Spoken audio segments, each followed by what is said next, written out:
Chapter 5 Utopia. Akira Robinson was a happy girl who lived in a happy world. She didn't know exactly how long she'd lived on the island, and she dearly hoped she could stay here always and forever. For some reason beyond her, she couldn't remember her life before the island. She knew she had one, and that it was nasty and terrible. But she knew to push those kinds of thoughts from her consciousness. Why would she let unpleasant memories get in the way of her happiness? About 10,000 people lived in the town of Wailua, located on an island in the Pacific Ocean.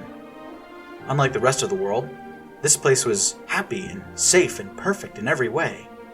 Here on Kauai, the air was clean and sweet, and the sunlight wasn't dangerous. People could go out in the daytime without fear of being burned or irradiated. There was a near limitless supply of food and drinkable water, so nobody would go without. Finally, a cadre of security agents, armed with magnetic weapons, patrolled the island, keeping the dark world Akira left behind very far away. Unlike in Kansas, Akira was free to go wherever she liked, and to do whatever she had in mind, at least until school started in the fall. The entire island was open to her, and she made a point of exploring as much as she could, and she was not disappointed. This wasn't any old rock in the Pacific. This was Kauai, one of the Hawaiian islands and a historical place. The town of Wailua was on the eastern shore. With the exception of a few flat places along the coastline, nearly the entire island was rocky, mountainous, and covered in forest. There were only two landmarks of note. First, on the southern shore, there was the shattered ruin of an old-world mausoleum. A simple historical marker next to it declared, "In the early morning hours of September 11th in the year 2015, the Savior of all mankind was born in this graveyard." The second landmark, well, Akira had never seen it up close. Not because she wasn't allowed to see it. In fact, Sally Ann had told Akira that she was allowed to visit. No, Akira never saw this landmark up close because she physically couldn't reach it. Kauai Kini was the tallest mountain on the island, located right in its very center. Yet when Akira looked at the mountain from a distance, she could plainly see that a man-made object had been placed atop the summit. Sally Ann simply called it the Spire, and explained that only the town leaders knew what was up there. "The Spire is a tool that keeps us safe," Sally Ann explained. "Not only is it the core of the island's entire defense system, the leaders use it to purify the air we breathe." Akira assumed this air purifier was the reason the air smelled so sweet. She liked the Spire and wanted to see it even more, but she was disappointed to learn that there were no roads or footpaths leading to it, not even a trail. When Akira insisted on trying to push through the jungle anyway, Sally Ann said, "If you get lost in the jungle, you might get hurt or sick, and that would ruin your happiness. You don't want to do that, do you?" Not wanting to wreck what she had, Akira decided to explore Wailua itself instead. Unlike the outside world, there was no money and no economy that Akira could perceive. Even so, there was no such thing as homelessness or starvation in Wailua. Furthermore, there were no markets or stores. Instead, all food and supplies were stored in the commissary at the center of town, and citizens could simply take what they needed whenever they wanted to do so. There was food of all kinds, a wide array of drinks, medicines, and clothing to choose from. Nobody knew where this stuff came from, and Akira asked only once. "Our leaders say that if they tell us where these things come from, the knowledge would ruin our happiness," Sally Ann replied. "And we don't want to do that, so we don't ask." So, Akira never asked again, and remained happy. In fact, Akira found that her overall happiness seemed to increase as time went on. A long time ago, she didn't remember exactly when, Akira had wondered aloud why she wasn't getting tired of just being happy all the time. Her new neighbors and friends all replied the same way. Happiness is all that matters here. And they were right. The longer Akira lived in this place, the more often she got to see those words put into action. Everyone here was dedicated to maximizing the comfort and happiness of everyone around them. People constantly asked, "How are you?" to one another in the streets, and if the reply was even slightly in the negative, the person feeling down on their luck would find themselves surrounded by kind-hearted Samaritans offering the help, love, and support they needed. This happened to Akira frequently when she first arrived in Wailua. She remembered how, for the first few weeks, she kept to herself in her new bungalow, sobbing and mourning the life she'd left behind. She would write the names of her parents and siblings in a notebook each day, hoping that she could someday see them again. But the community was not willing to let Akira be miserable. Dozens of neighbors came together to cheer her up. Sally Ann was there, and that was how Akira learned about her job.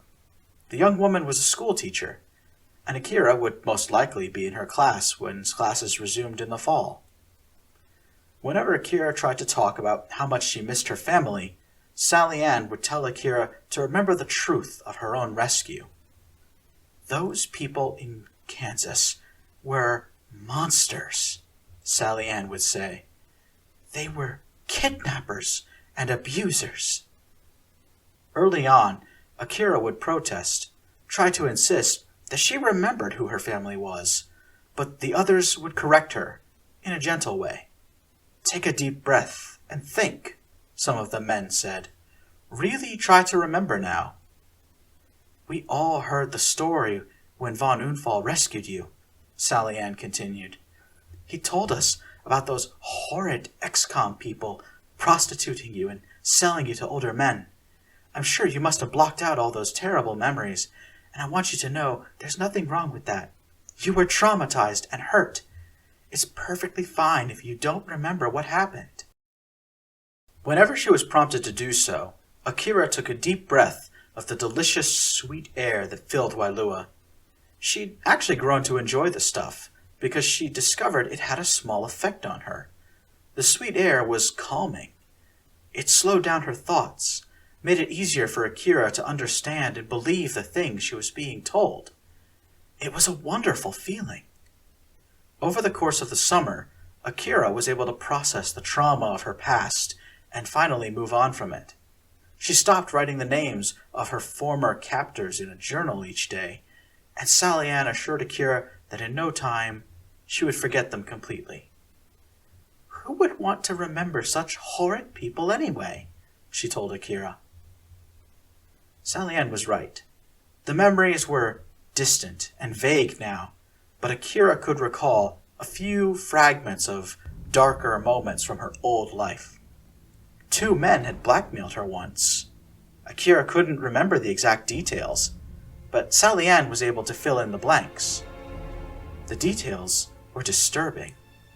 Akira also remembered another girl, much like herself, being tormented and made to scream.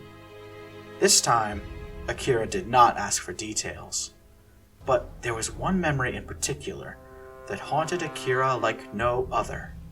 It wasn't even a full memory anymore, but clouded in muddled bits and pieces, like the fragments of a half-forgotten nightmare. In the memory, there was a man. He was standing between Bernard von Unfall and Akira. She remembered how von Unfall, the man who would eventually bring her to Wailua, had been desperate to reach her, but this stranger insisted on standing between them, blocking the rescue. The terrifying stranger yelled about how he was ready to pay any price for Akira. He wanted to buy her. Eventually, Akira grew to trust Sally Ann enough to share this dark memory with her. Sally Ann listened to the whole story, and she accepted it without question or doubt. Instead, Sally Ann offered to connect Akira with someone who could help. That night, Akira was at home by herself when there was a knock on the front door. A lone person had come to visit her, and as she invited him inside, Akira was taken aback to see that this was not the person she was expecting. After her chat with Sally Ann, Akira was expecting to receive a visit from an old therapist or perhaps a psychologist. Instead, the person now standing in her living room was a teenage boy, almost the same age as herself. The newcomer was a young boy with brown skin and vaguely Arabic features. His eyes stood out more than any other feature, as they were bright purple and seemed to glow dimly. Hi, said the boy. My name's Rafi. Sally Ann asked me to help you out with a bad memory. Akira couldn't help but feel skeptical. But so far, everybody in town had been nothing but friendly and helpful to her, so she had no reason to suspect this boy of being any less so. Also, to his credit, Akira found Rafi to have a very attractive appearance. She invited Rafi inside and asked him to join her in the living room couch, where he introduced himself more fully. I'm Rafi Bakir, he said. You might not know me, but I know you. I was one of the scouts they sent to find gifted people, and I saw you in Myron a couple of years ago. Akira felt a prickling sensation on the back of her neck. You saw me? She breathed. Yeah, Rafi admitted, and I passed your situation on to the community leaders. They contacted Bernard von Unfall to rescue you. So it's because of you I was saved, Akira said. Oh, thank you so much. She hugged Rafi so tightly that he struggled to breathe. After a moment, she let him go. So you've always lived here? She asked. My whole life, Rafi said proudly. My parents are from Palestine, the West Bank specifically. They were rescued separately and got married here. Rafi sat up and gave Akira a serious look. Listen, I know I don't look like it, but I really can help you with bad memories. If that's the case, then where were you when I first showed up here? Akira blurted out. Sally Ann said she wanted to let you acclimate to life here first. Because once I do, when I do my thing, there's going to be a side effect. We both agreed you should be settled first before I do this. A side effect? Akira repeated. What are you going to do? Rafi gently took Akira's hand in his own and gave her a kindly stare. Well, Akira, you see, I have the gift, and I can use a special psionic technique on you. It's called psionic manipulation. Basically, I can take that bad memory that's bothering you, and I can rewrite it. Or, if you want, I can destroy it. You can do that? Akira breathed. Yes, I can, Rafi said. But you need to know, Akira, Von Unfall and Sally Ann both told me you have a dormant gift. Yeah, I know, Akira mumbled. I remember finding out from Bernard when he rescued me. Rafi nodded. If I go inside your mind, there's a chance I'll accidentally activate your gift. You'll suddenly have psionic powers of your own. You need to be ready for that possibility, okay? Sure. Akira felt a little numb, but she did think of one last question. What'll happen if my gift, turns on? Rafi jabbed his thumb over his shoulder. Sally Ann told me to walk you straight to the psionic laboratory out of town. They'll be able to help you. The two teenagers fell silent for a moment, both unsure as to how to proceed. Finally, Rafi took the initiative. So, what do you want me to do? Akira closed her eyes in thought for a moment, then said, Just get rid of him. Him? Rafi said. There's a guy, a man, in my memories, Akira breathed. I think his name is Espinosa, and I don't remember why, but I have a lot of bad thoughts and memories tied to that name. Could you just wipe him out? Make him go away. Please. Rafi took a very deep breath. Okay, I can do that, he said, but you're asking me to go really deep inside your mind and purge a whole person from your consciousness. This is gonna be really intense. Are you sure this is what you want? Yes, Akira sighed. Please. Rafi looked concerned, as though he wasn't convinced he truly had Akira's consent. I'm serious, he said. We're talking about me breaking into your mind. This is going to be very unpleasant." Akira nodded, then she repositioned herself on the couch so that she was close enough for Rafi to reach out and touch her face. Just do it." Rafi nodded. Then he gently put his hands on Akira's face, tilting her head so that she was looking into his purple eyes. "Look at me," Rafi said. "Don't break eye contact. Don't blink. Don't move. Don't struggle. This is going to be kind of jarring, but it won't take long."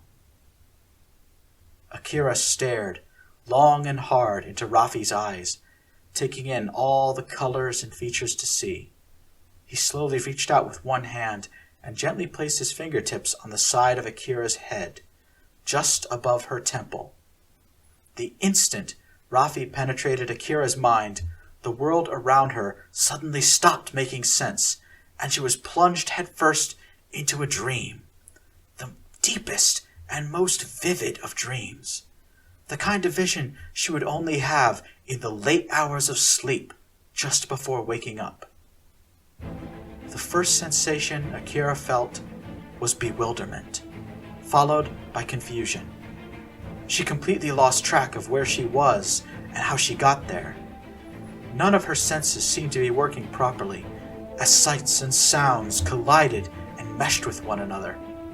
In the midst of all this chaos, Akira was still there.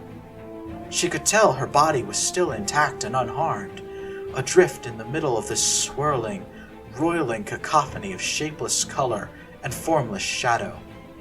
Then there was a new sensation. Akira had felt it plenty of times in her life. It was a creeping feeling on the back of her neck. That kind of feeling a person gets when they think they're being watched. Akira had no idea where the watcher was hidden, but she was certain, beyond a shadow of a doubt, that somebody else was in the chaotic void with her, and they were watching her very closely. A new feeling came over Akira. This time it wasn't an external sensation, but more of an internal realization. Out of nowhere, Akira suddenly found herself feeling exposed. A chill ran up her spine, and Akira felt as though somebody had just violently torn her clothes off. Instinctively, she tried to curl up defensively to make herself as small as possible. Next thing she knew, Akira felt a warm presence, like a person's hand, gently rubbing her neck and shoulders in a reassuring way. She relaxed. And then it happened. A pain, unlike anything Akira had ever felt before, erupted in her head. The agony stemmed from the front of her brain, just above her eyes. The presence had plunged one of its hands into her mind, her soul. She wasn't sure. All Akira knew was that the presence had gone somewhere deep within her very essence that was supposed to be closed off in private. The grasping presence was pushing on the corners and recesses of Akira's mind, attempting to find a way even further inside. And it found one. In hindsight, Akira wasn't sure if the intruder forced its way in or if she allowed it. Here, in the very core of Akira's being, there were things that made her who she was. Perhaps this was the heart of her mind, or the inner ring of her soul. Nonetheless, all the rest was built on this, a collection of memories and knowledge and experiences, all glittering and shimmering together like a cluster of stars in the night sky, making a constellation. Unbidden, the foreign presence raced into the center of this place, and then, like the encroaching shadow of an eclipse, it snuffed out one of the lights. The reaction was incredible. The loss of a single star caused the entire constellation to change. The quality of the colors flickered, not by much, but enough to notice. The image drawn between the points of light was different too. A whole new Akira Robinson had just been brought into existence. Finally, the presence began to withdraw. As it left her, Akira felt a sense of relief being left behind. All too quickly, she was waking up. Akira's eyes snapped open. She was back on the couch in her house in Wailua. She and Rafi were holding onto one another very tightly, arms around each other's backs.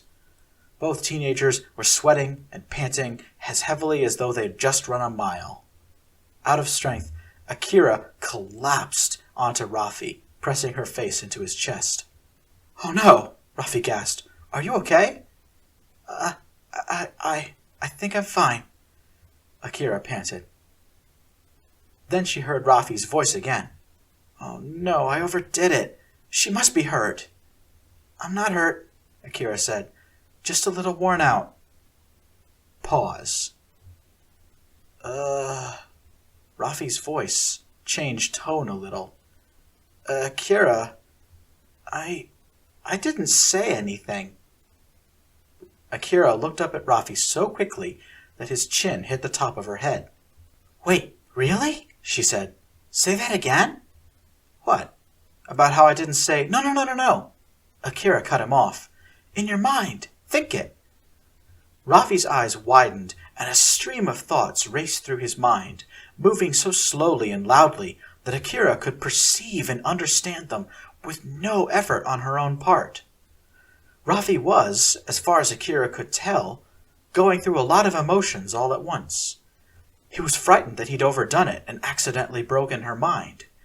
He was also thrilled that Akira had allowed him to hold on to her like this, with his arms around her torso. Rafi was secretly hoping Akira would allow this to continue for a few more minutes. Finally, Rafi's internal mental voice brought itself to the forefront of Akira's attention. "Can you hear me? Can you hear my thoughts?" Suddenly, Akira felt as giddy as a child on Victory Day. She pulled herself off the couch and stood up, jumping up and down on the balls of her feet excitedly. "Oh my gosh! Oh my gosh!" Akira cheered. "It's really happening! You turned it on! It's activated, or whatever you said! I've got my gift!" Rafi smiled as he watched Akira celebrate. She did a happy little dance before gasping with realization and pointing to the coffee table in front of the couch. "So that means I can move stuff with my mind now, right? Telekinetics?"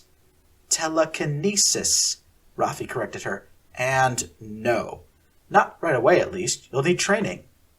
Akira wasn't listening. She was pushing her fingertips into her temples and staring so hard at the table her eyes were watering. "Move!" Akira commanded the table. "Move a little to the left." Akira stopped, however, when she noticed a wave of emotions and impressions passing through Rafi's mind. "Hey," she said, "what do you mean I look cute all of a sudden? You saying I wasn't cute before?" Rafi spluttered and stumbled over his own words, unable to excuse his subconscious impulses. "Oh, God," Rafi said. "So you can read all of my thoughts, then?" Without saying a word, Akira covered her chest with one arm and gave him a very stern scowl, confirming his theory silently. Then Akira went back to trying out telekinesis. She refocused her efforts on a glass lamp sitting on the end table next to the couch. Akira swept her hands from left to right, trying to knock the lamp onto the floor with sheer force of will. "Again," Rafi said, "I need to remind you, you can't do telekinesis right off the bat. You need to spend some time in a meditation cell, and practice and train. And then maybe— Oh, what the hell?" Right as Rafi was about to finish his sentence, Akira swept her arm through the air one last time, and the glass lamp, to everyone's surprise, skittered and slid over the surface as though caught in a high wind. It slipped right off the edge of the table and shattered into bits, leaving Rafi stunned and Akira overjoyed.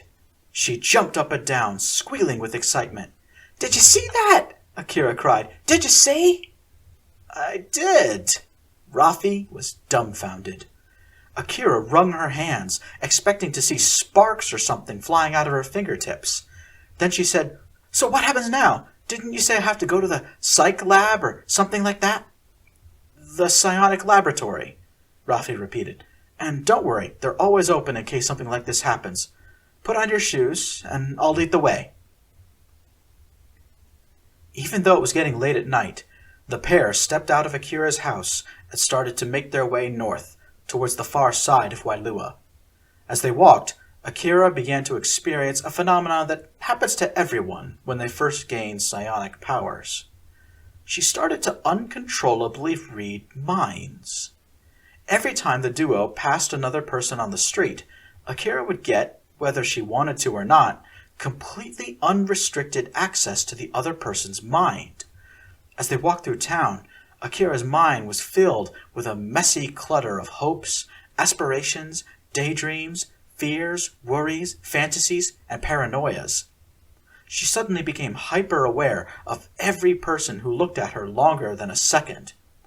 She knew which people weren't fully integrated into the community yet because they still harbored the false belief that they were kidnapped or abducted. But there was one hitch Akira wasn't ready for. The longer her telepathic powers went uncontrolled, the wider reach she acquired. Soon, Akira was picking up the thoughts and memories of people who were up to half a mile away. Because these thoughts were already inside of her head, there was no way to shut out the noise or the visions. After just 30 minutes, Akira was blind and deaf, her eyes filled with the things hundreds of other people had seen. Her ears were filled with the sounds of countless experiences that weren't her own. Despairing, Akira wailed and fell to her knees. Rafi was still with her. He took Akira by the hand and guided her the rest of the way to the psionic laboratory. Above the chaos taking place in her mind, Akira was vaguely aware of people grabbing her arms and making her walk in a particular direction. Then somebody gently pushed the back of her head, making Akira lean forward. Then a single voice spoke, making itself heard above the hellish cacophony taking place in Akira's head. "Breathe." Akira inhaled sharply and took in the sweetest, most delicious air she'd ever smelled. It smelled like someone had removed most of the oxygen and replaced it with whatever chemical made the air smell so good. In mere moments, Akira received a near quintuple dose of the sweet air, and her mind started to fall quiet. The voices ebbed away. The lights and colors became dull and muted. Akira could see and hear, if only a little.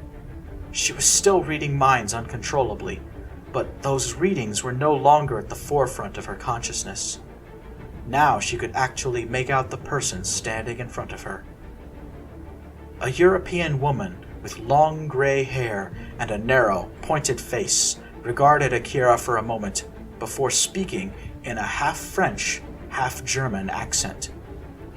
"Hello, Frau Robinson. My name is Dr. Valen. I oversee the psionic research and development in this facility.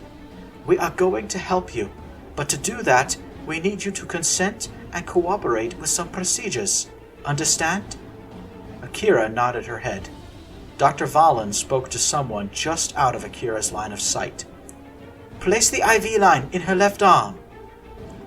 Akira felt a small prick, followed by a warm and relaxing sensation that seemed to spread over her entire body.